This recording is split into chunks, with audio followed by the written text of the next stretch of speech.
expect a lot of Palestinians to be killed in the coming days as the Israeli government invades Rafah, where 1 million people have been displaced and are there seeking safety.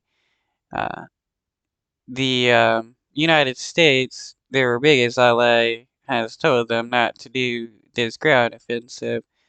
But the Israeli government is going to do it anyways because this has been their end goal to get people concentrated into a small enough area to where they can then uh, bomb them and do ground offenses and stuff and kill as many Palestinians as possible. Gaza now, and the Hamas-run health ministry says more than 28,000 Palestinians are now believed to have been killed since the war began, and 67,000 people are injured.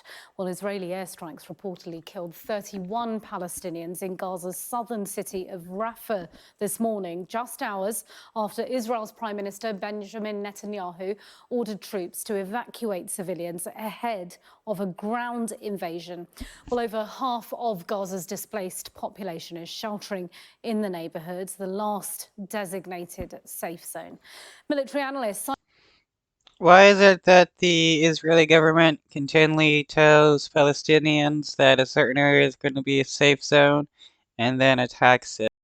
Is it because they're lying to people, telling them that an area is going to be a safe zone just so that they can then attack said area?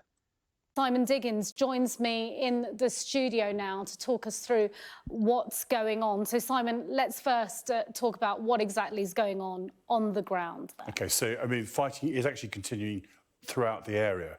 In the north, the Israelis have managed to push away a lot of people, but there's still, Hamas have managed to re-infiltrate there. Same happened down in Khan Yunis, and there was an attack yesterday, took place near a hospital. But the main effort now and the main interest is what's going to happen down in the south itself. As the report said, a very large percentage of the population, some 1 million people, equivalent size of town of Birmingham, have actually moved down into the Rafah area, and that's where they are at the moment. And Israel's saying there are 4 Hamas battalions in and amongst all of this, which they intend to destroy, but they've also then got to deal with the issue of what they do with the over 1 million. Yeah, the excuse by the Israeli government is Hamas, Hamas, Hamas. So that's supposed to justify any actions that they do as long as they say Hamas. Million people who are now refugees in and around this. And you can see here from this film of what we've got in Rafah, just how crowded it is. Every single room that's available has been used. Backyards, everywhere has been, people are putting up tents wherever they can to try and survive. Yeah, an extraordinary amount of humanity crammed into one space. So given that these are the parameters we're dealing with, we've already heard of an airstrike and a potential ground invasion. What can we expect then next from the IDF? Well, hopefully not what we've had before. You know, we've had over 100,000 casualties that being created from their previous efforts from there. And with the sheer density of people in this area here, if they continued in that kind of vein, you'd have something which would be some kind of a catastrophe from there. They've been given very clear orders by Netanyahu that they have to have a plan for evacuation and a plan for dealing with them at the same time.